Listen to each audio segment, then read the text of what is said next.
With us now is Yarden Abarbanel, the program lead at Support the Soul for Teva. Yes. Thank you for joining us. Thank you for inviting me.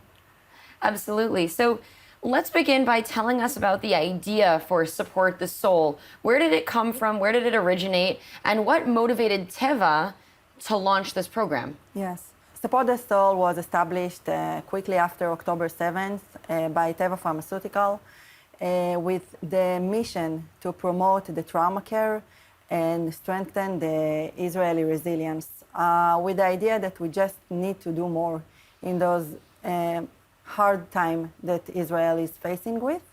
And early then, we understood that trauma is going to be a significant and ongoing part of our life. And we decided to focus on the therapist with the understanding that the therapists are basically carrying the emotional weight of the Israeli society, that we need to find a way how to support their needs. Because there are many things that you can do for promoting the trauma care, but we decided that that should be our focus. I know this is something that you deeply care about and have written about the needs of therapists. Can you walk us through the different components of the program and tell us what the focus is and who your partners are? Yeah. So sure, first is the basic is the training. This is the core part of our program. We understand that therapists need more training. You know, not every therapist got in his studies trauma training. So this is where we started with the fundamentals of trauma, and we started with the Israeli Trauma Coalition at the South, and we trained 400 therapists. That was back then, like 2024. And after that, we are working with the NGOs in this field, and we build those trainings together. So it could be for trauma training, but it could be for specific methods like EMDR or CBT. Each one is tailored for the organization needs. Another component is the supervision, which I think it's worth to highlight because it's a very expensive component, but it's needed because it gives the therapist not only a professional space to share, and it's also a place where they can reflect and share their feelings. So this is very important, and we try to give this to the organization. Another component is the resilience tools for the therapists that we need to make sure that they prevent themselves from a secondary trauma or from burnout in their work. It's very intensive. Thank you for talking to us about that. And I also understand that your initiative supports 17 different organizations. Tell us about the types of work that they do and how they fit into this overall vision. Yeah, so we're working with amazing people. I think that one of the things that we want to highlight is the importance of the therapist in these critical times in Israel.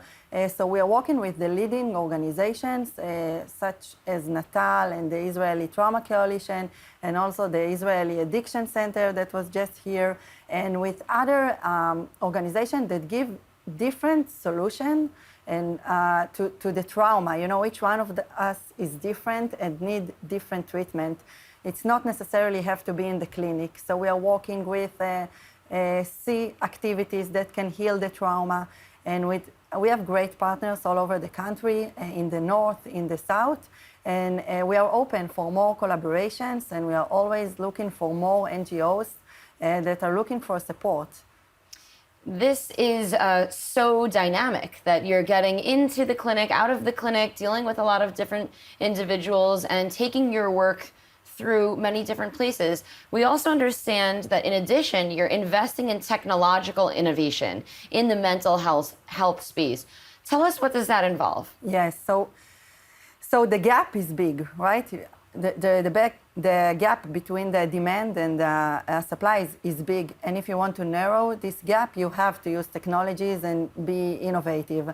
So when we look at technologies, I think there are two main areas. The first one is for the therapy itself, like before the session, after the session, during the session, or between them, and also self-guided tools that you can give both to the therapist and to the patients.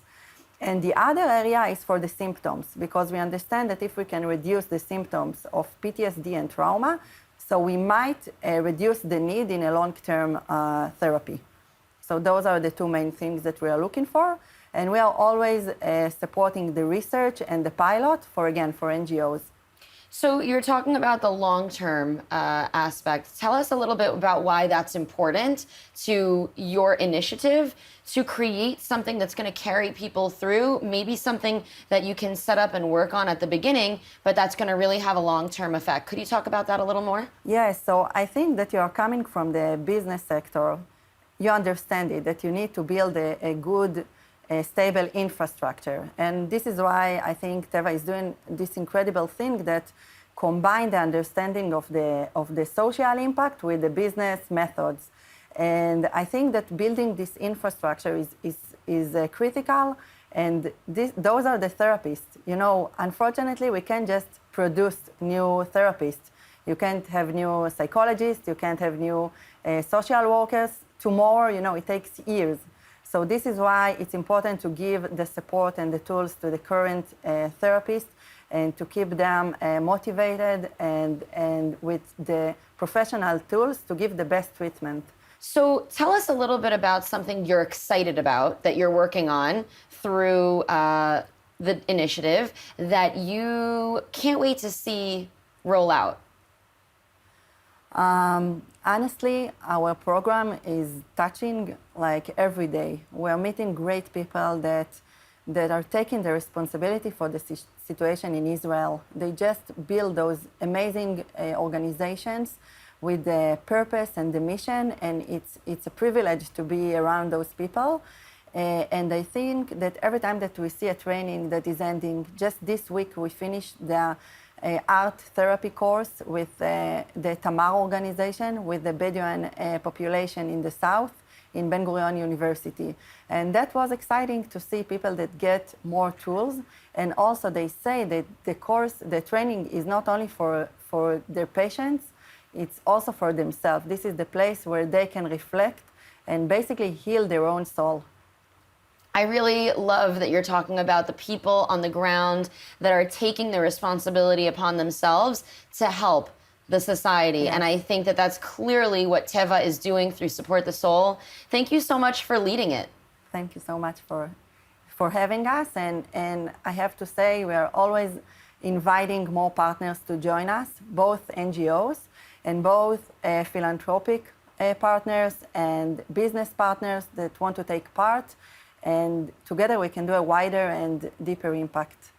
Well, I am looking forward to seeing it. Thank you so much for joining us today. Thank you.